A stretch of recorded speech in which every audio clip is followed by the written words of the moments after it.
The German child soldiers were ready to die, but the Americans gave them blankets and bread. Instead, the biting wind whipped across the scarred landscape, carrying with it the acrid stench of smoke and a chilling silence that had fallen like a shroud. It was a silence born not of peace, but of exhaustion, of lives irrevocably altered, of a world bled dry by conflict. The year was 1945, and the echoes of a global conflagration still vibrated in the very earth. In the heart of this devastation, on a battlefield where the lines between aggressor and victim had blurred into a muddy, blood-soaked mess, a stark tableau was unfolding. Young faces, barely out of childhood, clad in ill-fitting uniforms, stood on the precipice of their final moments. These were not hardened veterans, but boys, conscripted into a desperate, losing cause, their eyes reflecting a terrifying blend of defiance and profound fear. They had been taught to fight, to hate, to die for a cause that was crumbling around them. Their world had been reduced to the immediate, to the primal instinct of survival and the grim expectation of oblivion.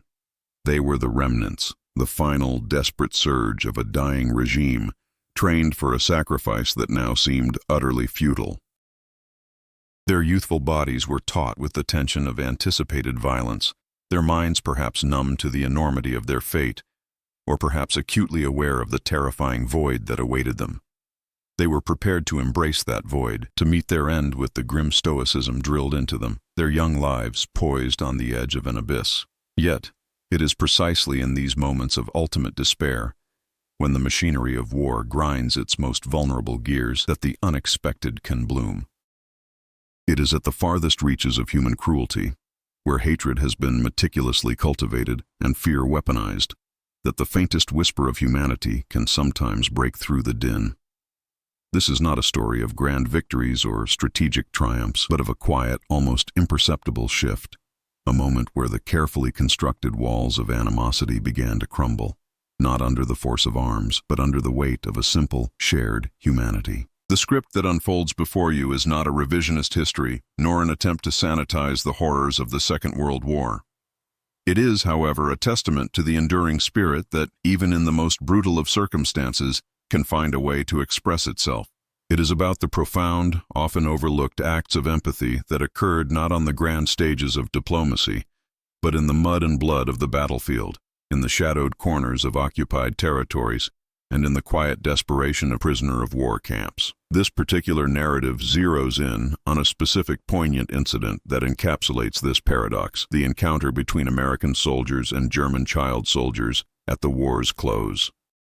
It's a scenario pregnant with the bitter fruit of war, where the victors stood over the vanquished, where the ingrained animosity of years of brutal conflict should have dictated a harsh, unforgiving outcome.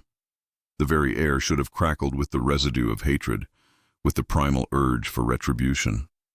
These were the boys who had been taught to see the enemy as less than human, as a force to be eradicated.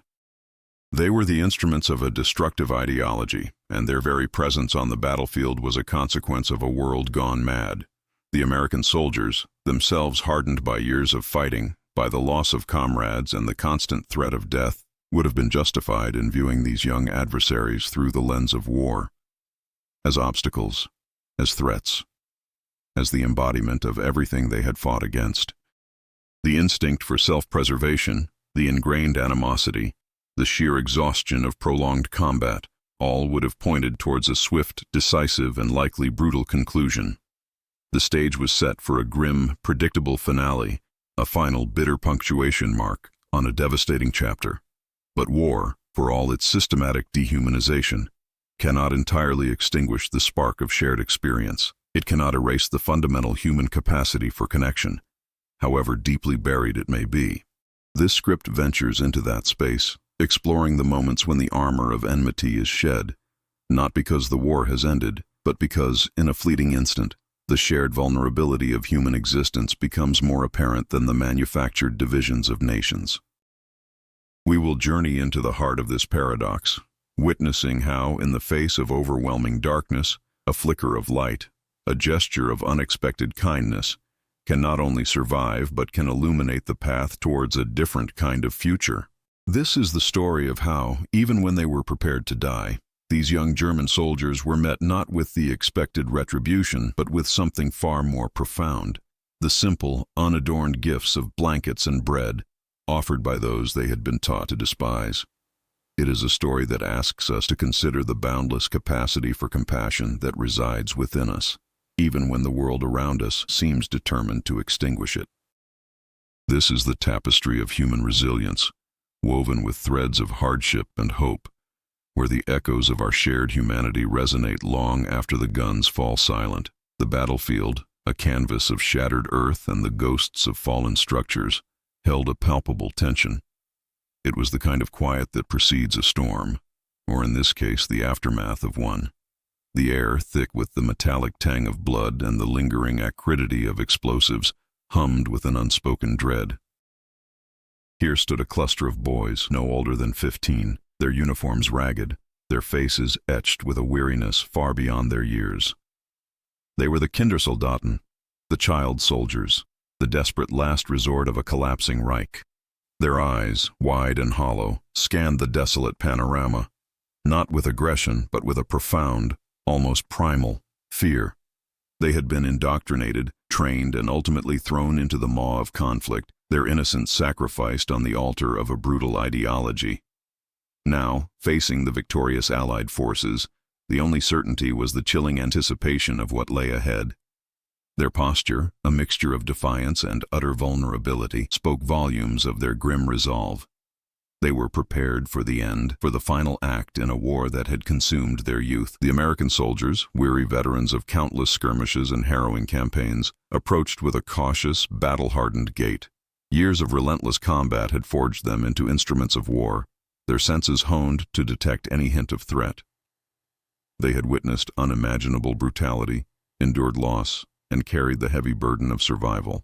The sight of these young German combatants, barely more than children, should have ignited a cold, professional detachment, a continuation of the established animosity. The narrative of war had painted these boys as the enemy, as faceless instruments of a regime they had fought so hard to defeat. Every instinct, honed by years of conflict, would have screamed caution, perhaps even retribution. The psychological conditioning, the collective trauma of witnessing their own comrades fall, all pointed towards a harsh, unforgiving encounter. The prevailing sentiment, the logical conclusion born from the crucible of war, was that these boys were simply another facet of the enemy force, deserving of the same grim fate. However, the human psyche, even when battered and scarred by war, possesses an intricate capacity for nuanced response. The stark dichotomy of us versus them often fractures under the weight of direct, unmediated human encounter. The scientific understanding of altruism, particularly in extreme conditions, suggests that empathy is not always a conscious, calculated decision, but can arise from an involuntary recognition of shared vulnerability. When faced with individuals stripped bare of their wartime pretense, revealing the raw, unadorned humanity beneath, the ingrained animosity can falter. This isn't about condoning the actions of any side. It's about acknowledging the complex psychological responses that emerge when the artificial constructs of war collide with fundamental human needs. Consider how, when faced with undeniable suffering, even those who have been conditioned to hate can experience a profound internal dissonance. This dissonance is precisely what unfolds in the moments that followed. The American soldiers standing before these child soldiers saw not just the uniforms, not just the enemy insignia, but the undeniable fear in their young eyes, the trembling of their slender frames. It was a recognition that transcended the battlefield. It was the primal instinct of a mature human witnessing the profound vulnerability of a child, irrespective of the flag they wore. This recognition, this flicker of shared humanity, began to override years of ingrained hostility. The deeply etched lines of conflict, so rigidly defined, began to soften. It was a subtle, almost imperceptible shift, but one that carried the immense weight of potential reconciliation. It was in this space, this liminal zone between the brutal logic of war and the innate capacity for compassion, that the unexpected began to take root. The very act of approaching these boys, not with weapons raised in aggression but with a measured, almost hesitant demeanor, signaled a deviation from the expected script of war, It was a deliberate choice to engage on a different plane, one that acknowledged their youth and their evident distress. This was not an act of strategic brilliance or political maneuvering.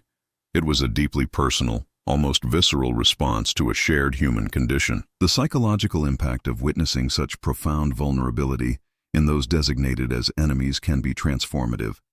It forces a re-evaluation, a moment of introspection that challenges the very foundations of wartime animosity. It is in these micro-moments of connection that the possibility of transcending the conflict, not just on the battlefield, but within the human heart, begins to emerge. The American soldiers, their faces a mixture of grim determination and something akin to dawning realization, moved forward. They had seen the enemy, yes, but they had also seen boys. The ingrained protocols of warfare, the ingrained dehumanization of the other, began to fray at the edges under the stark, undeniable reality before them. The psychological chasm that separated them as combatants seemed to narrow with each step. It wasn't a sudden epiphany, but a gradual erosion of hardened perspectives, a subtle recalibration of perception. The very act of approaching without overt hostility, without the immediate threat of further violence, was a non-verbal communication that spoke volumes. It conveyed a message that transcended the battlefield's brutal lexicon of aggression. Furthermore, the scientific understanding of empathy in such extreme scenarios highlights the role of mirror neurons and the innate human drive towards social bonding. When confronted with individuals exhibiting clear signs of distress and vulnerability, regardless of their perceived allegiance, these neurological pathways can activate, triggering a visceral, almost involuntary response of shared feeling. This is not about excusing past actions or minimizing the suffering caused by the war. Rather, it is about acknowledging the complex, often contradictory nature of human psychology under duress. The soldiers weren't suddenly forgetting their fallen comrades or the hardships they had endured. Instead, they were confronted with a reality that challenged the simplistic narrative of pure enmity. Consider for a moment the concept of cognitive dissonance. The soldiers had been trained to view these young Germans as adversaries, as symbols of an enemy ideology. Yet standing before them, they saw not abstract enemies, but frightened children. This stark contrast between their ingrained beliefs and the immediate sensory input created a psychological tension. To resolve this tension, their minds began to seek a new equilibrium. It was a process of recategorization, a subtle shift from enemy to fellow human being in distress. This internal recalibration, though perhaps not fully articulated, paved the way for an unexpected response. It's akin to a sudden shift in perspective when looking at an optical illusion. The image remains the same, but your perception of it fundamentally changes. Consequently, the decision to offer aid, to extend a gesture of comfort, emerged not from a place of weakness, but from a profound, albeit unarticulated reassertion of their own humanity. It was a recognition that perpetuating the cycle of violence, even against those who had been on the opposing side, would ultimately diminish them as well. The act of giving, in this context, was not merely an act of charity.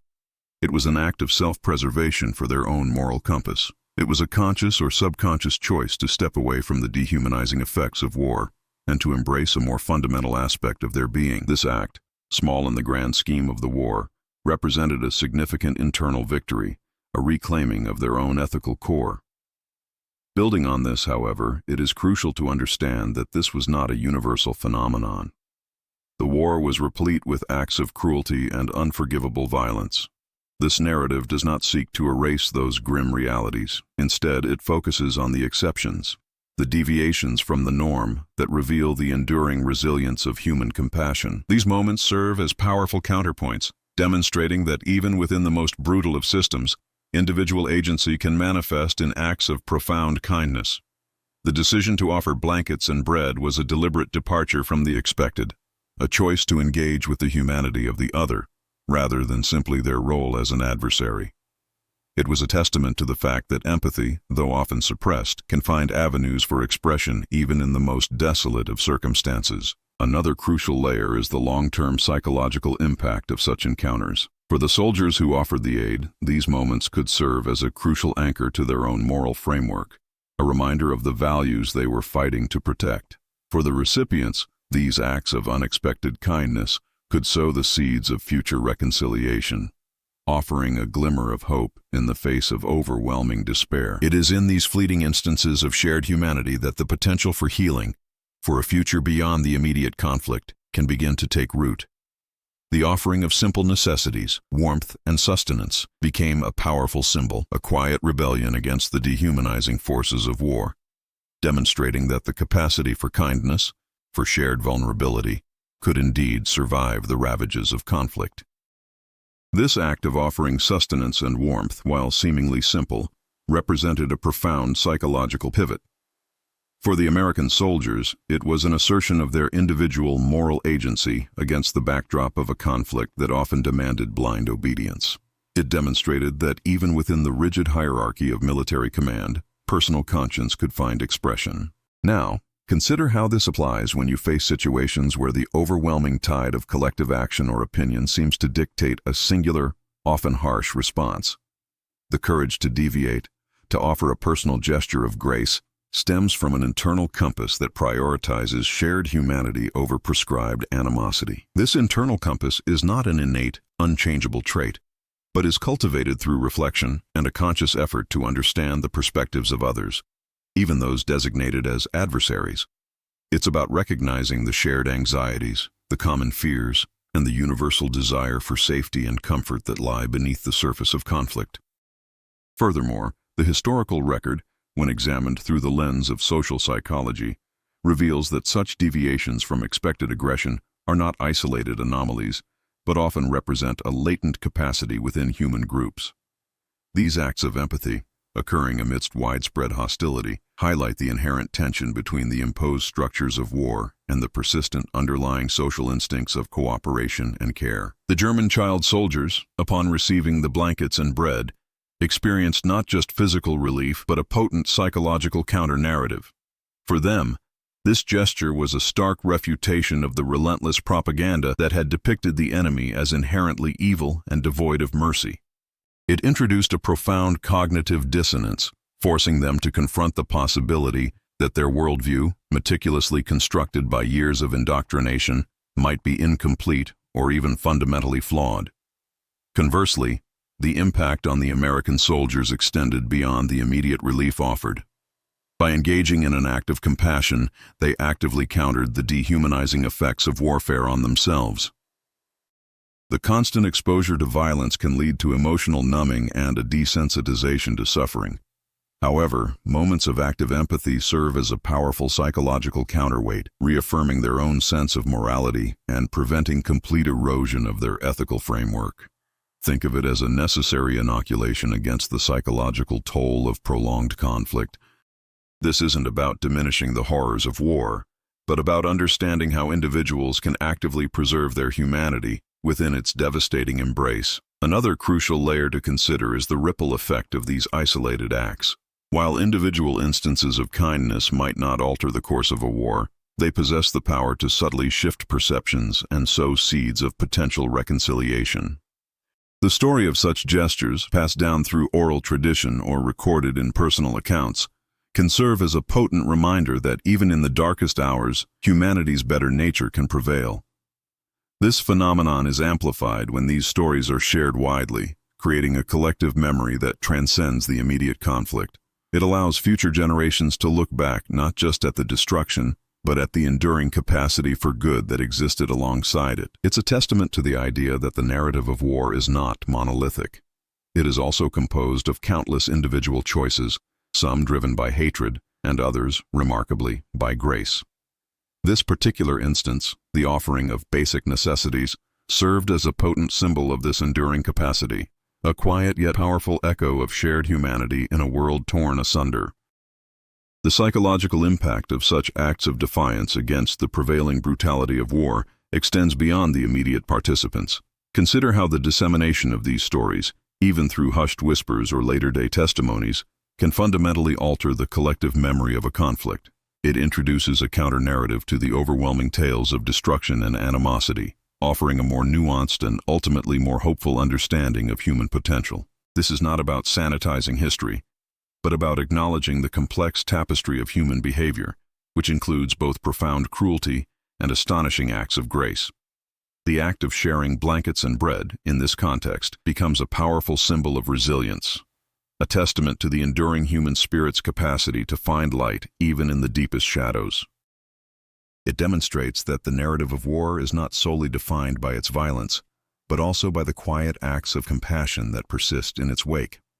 Furthermore, delving into the ethical frameworks that govern behavior in extreme circumstances reveals the concept of virtue ethics. This perspective suggests that moral character is not solely determined by adherence to rules, but by the cultivation of virtues like compassion, courage, and justice. In the crucible of war, where adherence to orders might conflict with innate moral impulses, the choice to act with kindness becomes a powerful manifestation of virtuous character. For the American soldiers, this decision was not merely an act of pragmatizing the battlefield. It was a deliberate cultivation and expression of their own moral fortitude. Now consider how this applies when you encounter situations where societal pressures or group dynamics might encourage a less compassionate response. The courage to uphold one's personal ethical standards, even when it deviates from the norm, is a testament to inner strength and a commitment to virtuous action. The scientific study of post-traumatic growth offers another lens through which to view these events. While war invariably leaves deep psychological scars, some individuals demonstrate a capacity to grow and find meaning in the face of adversity. Acts of altruism, even in the midst of immense suffering, can contribute to this process. By actively choosing to alleviate the suffering of others, even those designated as enemies, soldiers could find a sense of purpose and agency that countered the destructive forces they were experiencing. This is not to suggest that war is a positive experience, but to acknowledge the remarkable human capacity to find meaning and foster personal growth even in the most horrific circumstances. The offering of aid, therefore, was not just a humanitarian gesture. It was a catalyst for positive psychological adaptation, a means of preserving one's own mental and emotional well-being amidst widespread devastation. Conversely, the impact on the German child soldiers was equally profound, albeit in a different manner. Receiving aid from their perceived enemies shattered the monolithic image of the other as purely malevolent. This encounter introduced a critical element of doubt into their worldview, a seed of questioning that could potentially blossom into a more complex understanding of the conflict. It highlighted the fact that individuals within any group are not uniform in their motivations or their capacity for empathy. This exposure to nuanced humanity, even on a small scale, can be a crucial step in dismantling the psychological barriers erected by propaganda and fostering a more critical perspective on the narratives of war. It's akin to encountering a single, unexpected bloom in a field of scorched earth. It signifies the possibility of life and resilience where only devastation was expected. Building on this, the concept of moral injury in warfare is crucial. This refers to the psychological distress that results from perpetrating, failing to prevent, or witnessing acts that transgress deeply held moral beliefs. In a situation where soldiers are trained to inflict harm, acts of compassion can serve as a vital corrective, mitigating the potential for moral injury. By choosing empathy over aggression, the soldiers actively reaffirmed their commitment to their own moral code, preventing a complete erosion of their ethical self. This internal reinforcement is essential for long-term psychological health and for maintaining a sense of selfhood amidst the dehumanizing pressures of combat. It underscores the idea that preserving one's humanity is not merely an abstract ideal, but a critical component of survival in the face of profound moral compromise. The profound psychological resonance of such acts, when contrasted with the pervasive narrative of wartime brutality, introduces a unique dimension to our understanding of conflict. It's not merely about individual acts of kindness, but about how these acts challenge the very framing of the enemy. For the German child soldiers, the stark divergence between the dehumanizing propaganda they had absorbed and the tangible reality of being offered warmth and sustenance by their supposed foes created a potent cognitive dissonance. This wasn't just a momentary reprieve from physical hardship. It was an intellectual and emotional disruption, forcing a reevaluation of deeply ingrained beliefs. Now consider how this applies when you encounter situations where deeply entrenched societal narratives or group identities seem immutable. The power of a single counter-narrative, especially one grounded in personal experience, can be remarkably effective in prompting introspection and fostering a more nuanced perspective. The soldiers, in essence, provided a living, breathing refutation of the enemy's monolithic portrayal, demonstrating that individuals, not abstract ideologies, were at the heart of the conflict. Furthermore, the long-term implications for the psychological recovery of these young soldiers are significant. Exposure to unexpected empathy, even from those on the opposing side, can serve as a crucial component in mitigating the effects of trauma. It offers a glimpse of a world beyond the immediate violence, suggesting that not all interactions are defined by hostility. This can be instrumental in fostering resilience and preventing the complete internalization of a victimized identity. Think of it as a vital counterpoint to the narrative of perpetual victimization, offering a sliver of hope that allows for a more integrated and less damaging post-conflict psychological landscape. This exposure to a different kind of human interaction, one based on care rather than aggression, can lay the groundwork for future reconciliation, not just on a societal level, but within the individual psyche. Another critical layer to explore is the concept of moral licensing in reverse. While typically understood as individuals feeling justified in acting less ethically after a morally good deed, here we see a different dynamic. The American soldiers, by performing an act of profound compassion, were not necessarily licensing themselves to be less vigilant. Instead, they were reinforcing their own moral framework, solidifying their identity as individuals who upheld certain values even under extreme duress. This act served as a form of psychological inoculation, protecting them from the corrosive effects of prolonged exposure to violence and dehumanization. It's akin to a deep-sea diver taking regular decompression breaks. These moments of ethical reaffirmation are crucial for maintaining psychological integrity in an environment that constantly threatens to erode it. Conversely, the impact on the American soldiers themselves, beyond the immediate act of giving, is equally profound. Engaging in such a gesture of unsolicited kindness, especially towards those they were actively fighting, provided a powerful affirmation of their own humanity. In the dehumanizing context of war, where the enemy is often reduced to a target, the act of recognizing and responding to shared vulnerability serves as a vital re-anchoring to one's own moral compass. It's a conscious or subconscious decision to resist the psychological numbing that war can induce, to actively engage with the ethical dimension of their actions. This is not about minimizing the brutality of war, but about understanding the psychological mechanisms by which individuals can strive to maintain their moral integrity within its devastating confines. This act, therefore, was not just a distribution of resources. It was a profound act of self-preservation for their own ethical core. The historical context also reveals that such instances, while not widely publicized, were not entirely isolated. Personal letters, diaries, and later oral histories often recount these moments of unexpected grace. These accounts, when gathered and analyzed, provide a rich counterpoint to the dominant narratives of wartime atrocity. They demonstrate that the human capacity for empathy and compassion can persist, even flourish, in the most dire of circumstances. These are the quiet rebellions against the logic of war, the small but significant victories of the human spirit. The offering of blankets and bread in this light becomes a potent symbol of this enduring resilience, a testament to the fact that even when the world seems intent on shattering our humanity, the capacity for kindness can find a way to survive, and even to thrive, in the most unexpected of places. The immediate aftermath of such an encounter, where the expected hostility gives way to an unexpected act of kindness, reverberates through the psychological landscape of all involved. For the American soldiers, the act of offering blankets and bread wasn't just a deviation from protocol. It was a profound affirmation of their own moral compass in a world that often seemed to strip away such distinctions. This wasn't about minimizing the gravity of their wartime experiences or the sacrifices made. Instead, it represented a conscious choice to uphold a fundamental aspect of their humanity, a refusal to be entirely defined by the brutal logic of conflict. Now, consider how this principle applies when you encounter situations where societal pressures or group affiliations seem to demand conformity to a particular, perhaps harsh, viewpoint. The courage to adhere to one's personal ethical convictions, even when it means standing apart from the prevailing sentiment, becomes a powerful demonstration of individual integrity. Furthermore, the impact on the young German soldiers was not merely about immediate physical comfort. It was about the shattering of a carefully constructed enemy image.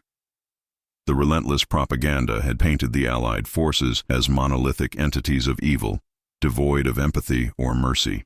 This single act of unsolicited generosity introduced a crack in that edifice, a seed of doubt about the absolute nature of their designated enemy. It was a tangible encounter with a reality that contradicted the narrative they had been fed, prompting a fundamental questioning of their worldview. This exposure to nuanced humanity, to the possibility that even those on opposing sides could exhibit care, served as a vital inoculation against the complete dehumanization of the other. It was a quiet but potent challenge to the very foundations of wartime animosity. Another crucial layer to consider is the scientific understanding of reciprocal altruism in social psychology. While the immediate act was unidirectional, the Americans giving, the Germans receiving, the underlying psychological principle of reciprocity can still be at play in the long term. Witnessing such kindness, even from an enemy, can foster a subconscious inclination towards similar behaviors in the future, planting the seeds for potential reconciliation. This doesn't imply an expectation of immediate reciprocation on the battlefield, but rather a long-term shift in the potential for future cooperation and understanding. It's akin to a gardener planting a seed. The immediate result is not a harvest, but the potential for future growth and sustenance. Conversely, for the American soldiers, the act of offering aid served as a potent countermeasure against the psychological phenomenon of moral injury.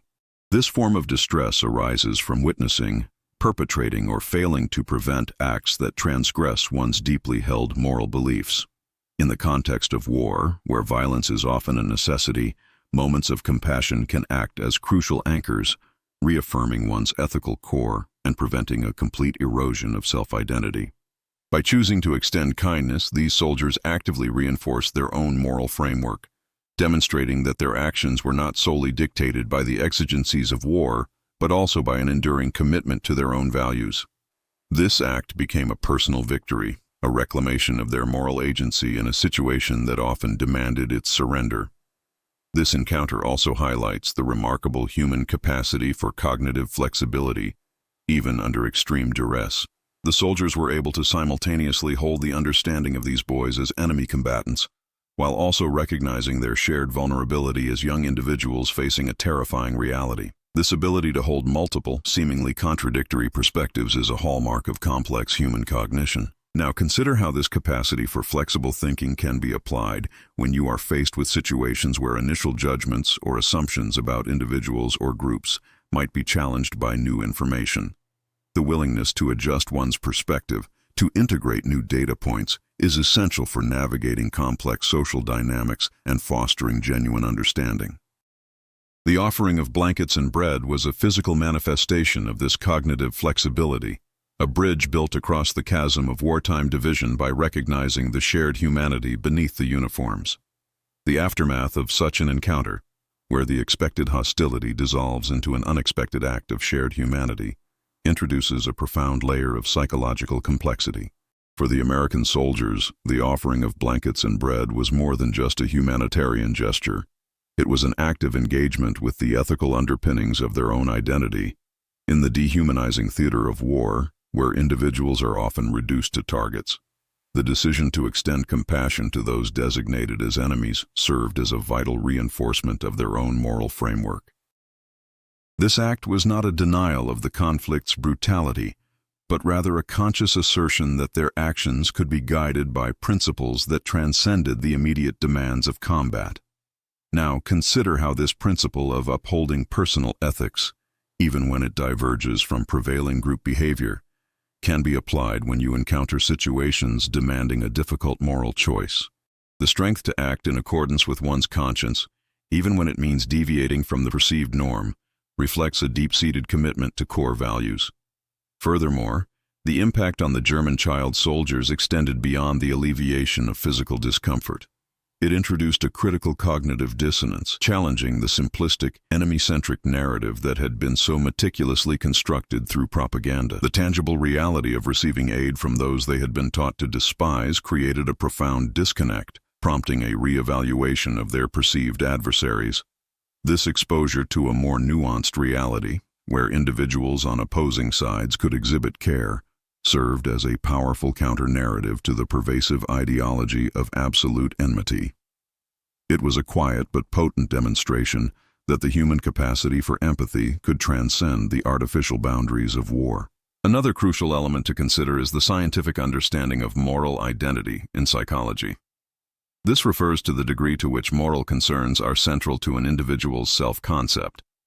For the soldiers who chose to act compassionately, this act likely served to strengthen their existing moral identity, reinforcing their self-perception as individuals committed to ethical principles. This is particularly important in the context of war, where exposure to violence can challenge an individual's sense of self and morality. By acting in accordance with their values, they actively preserved and affirmed their core identity. Think of it as an internal compass being recalibrated and strengthened, ensuring that the individual can navigate extreme circumstances without losing their fundamental sense of self. Conversely, the long-term psychological implications for the German child soldiers are equally significant. The experience of receiving unexpected kindness from their adversaries could serve as a powerful catalyst for post-traumatic growth. Instead of solely internalizing the narrative of victimhood and hatred, these encounters offered a glimpse of a different human reality, one where cooperation and empathy were possible. This exposure to a more complex understanding of human interaction can foster resilience and a greater capacity for reconciliation in the aftermath of conflict. It suggests that even in the darkest of times, the potential for positive psychological adaptation exists, driven by encounters that challenge purely adversarial perspectives. This act also highlights the subtle, yet powerful influence of individual agency within larger, often brutal systems. While the machinery of war demanded conformity and adherence to aggressive protocols, the soldiers' decision to offer aid demonstrated that personal choices could still exert a meaningful influence. It underscores the idea that even within highly structured and coercive environments, individuals retain a degree of autonomy in their actions and responses. Now, consider how this concept of individual agency can be applied when you face situations where systemic pressures might seem overwhelming. Recognizing and exercising your own capacity for choice, even in small ways, can be a powerful act of resistance against dehumanizing forces and a reaffirmation of personal responsibility. The offering of blankets and bread, therefore, was not merely an act of charity. It was a quiet but profound assertion of humanity in the face of overwhelming adversity. The immediate aftermath of such an encounter, where the expected hostility dissolves into an unexpected act of shared humanity, introduces a profound layer of psychological complexity. For the American soldiers, the offering of blankets and bread was more than just a humanitarian gesture. It was an active engagement with the ethical underpinnings of their own identity. In the dehumanizing theater of war, where individuals are often reduced to targets, the decision to extend compassion to those designated as enemies served as a vital reinforcement of their own moral framework. This act was not a denial of the conflict's brutality, but rather a conscious assertion that their actions could be guided by principles that transcended the immediate demands of combat. Now, consider how this principle of upholding personal ethics, even when it diverges from prevailing group behavior, can be applied when you encounter situations demanding a difficult moral choice. The strength to act in accordance with one's conscience, even when it means standing apart from the perceived norm, reflects a deep-seated commitment to core values. Furthermore, the impact on the German child soldiers extended beyond the alleviation of physical discomfort. It introduced a critical cognitive dissonance, challenging the simplistic, enemy-centric narrative that had been so meticulously constructed through propaganda. The tangible reality of receiving aid from those they had been taught to despise created a profound disconnect, prompting a reevaluation of their perceived adversaries. This exposure to a more nuanced reality, where individuals on opposing sides could exhibit care, served as a powerful counter-narrative to the pervasive ideology of absolute enmity. It was a quiet but potent demonstration that the human capacity for empathy could transcend the artificial boundaries of war. Another crucial element to consider is the scientific understanding of moral identity in psychology. This refers to the degree to which moral concerns are central to an individual's self-concept. For the soldiers who chose to act compassionately, this act likely served to strengthen their existing moral identity, reinforcing their self-perception as individuals committed to ethical principles. This is particularly important in the context of war, where exposure to violence can challenge an individual's sense of self and morality. By acting in accordance with their values, they actively preserved and affirmed their core identity. Think of it as an internal compass being recalibrated and strengthened, ensuring that the individual can navigate extreme circumstances without losing their fundamental sense of self. Conversely, the long-term psychological implications for the German child soldiers are equally significant. The experience of receiving unexpected kindness from their adversaries could serve as a powerful catalyst for post-traumatic growth. Instead of solely internalizing the narrative of victimhood and hatred, these encounters offered a glimpse of a different human reality, one where cooperation and empathy were possible. This exposure to a more complex understanding of human interaction can foster resilience and a greater capacity for reconciliation in the aftermath of conflict. It suggests that even in the darkest of times, the potential for positive psychological adaptation exists, driven by encounters that challenge purely adversarial perspectives. This act also highlights the subtle, yet powerful influence of individual agency within larger, often brutal systems. While the machinery of war demanded conformity and adherence to aggressive protocols, the soldiers' decision to offer aid demonstrated that personal choices could still exert a meaningful influence. It underscores the idea that even within highly structured and coercive environments, individuals retain a degree of autonomy in their actions and responses. Now, consider how this concept of individual agency can be applied when you face situations where systemic pressures might seem overwhelming. Recognizing and exercising your own capacity for choice, even in small ways, can be a powerful act of resistance against dehumanizing forces and a reaffirmation of personal responsibility. The offering of blankets and bread, therefore, was not merely an act of charity. It was a quiet but profound assertion of humanity in the face of overwhelming adversity.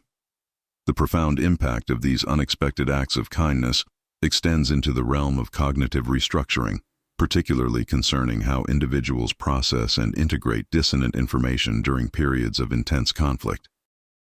For the German child soldiers, the experience of receiving blankets and bread from American troops served as a powerful catalyst for challenging deeply ingrained prejudices. Their indoctrination had meticulously constructed a binary worldview where the enemy was an undifferentiated mass of malice.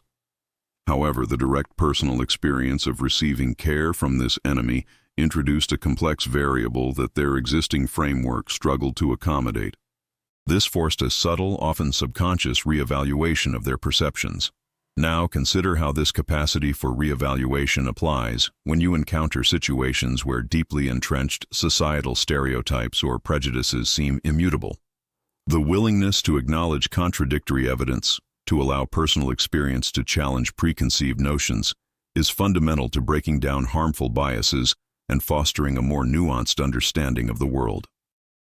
Building on this, the psychological concept of schema theory offers further insight. Our understanding of the world is organized into mental frameworks, or schemas, that help us interpret new information. In wartime, these schemas become highly polarized, categorizing individuals and groups as either allies or enemies. The act of receiving aid from an enemy disrupts this rigid schema, forcing the mind to either reject the new information, cognitive dissonance, or to adapt its existing framework. For these young soldiers, the schema of the American enemy began to fracture, making room for a more complex understanding that acknowledged individual humanity beyond national or ideological divides.